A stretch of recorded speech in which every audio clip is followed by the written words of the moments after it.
Today on Cancer Buzz, strategies to help cancer centers deliver more equitable care. Welcome back to Cancer Buzz. I'm your host, Summer Johnson. The ACCC National Oncology Conference is only 2 weeks away, and today's guest is here to give us a preview of Friday's 2-hour ACHE accredited training on leveraging governance and partnerships to advance health equity. Dr. Maria Hernandez is the president and COO of Impact for Health. I think the best way to describe a health equity playbook is it's the strategy that your organization is going to use to ensure that all of the patients your physicians, your staff see are receiving the best quality of care. And who doesn't want that, right? We all care about patient safety, about their experience, about their outcomes.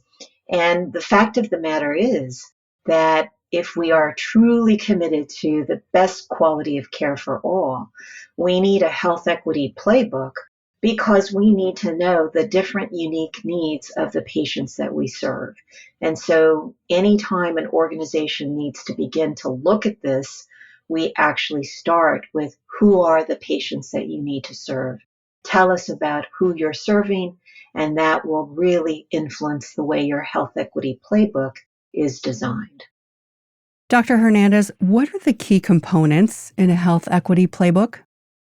So typically our approach for this work has been to ask a site or a center to create a health equity, diversity, and inclusion council.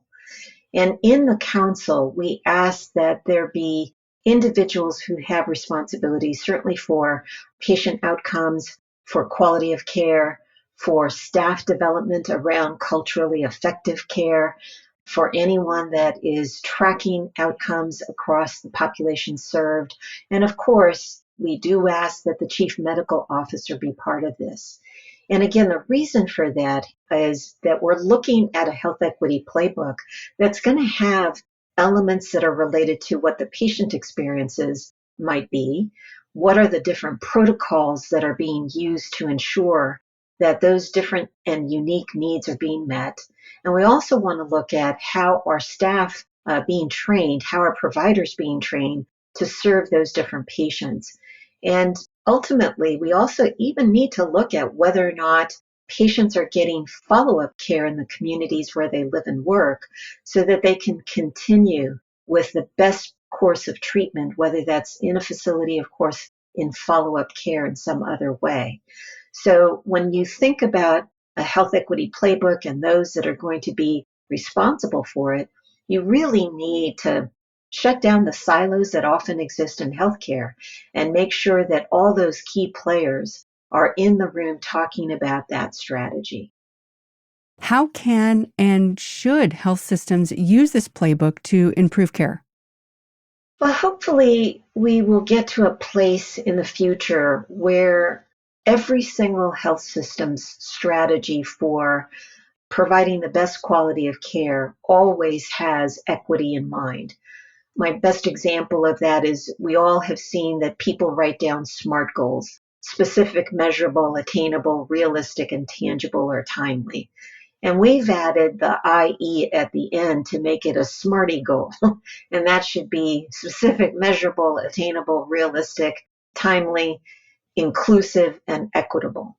Because a hospital system of the future will hopefully already have in its DNA the ability to look at its operations and understand that health equity has to be in everything we do.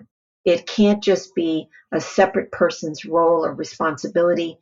Hopefully, you won't need a council anymore, a health equity council, because again, everyone that leads a different part of the organization will have equity in mind.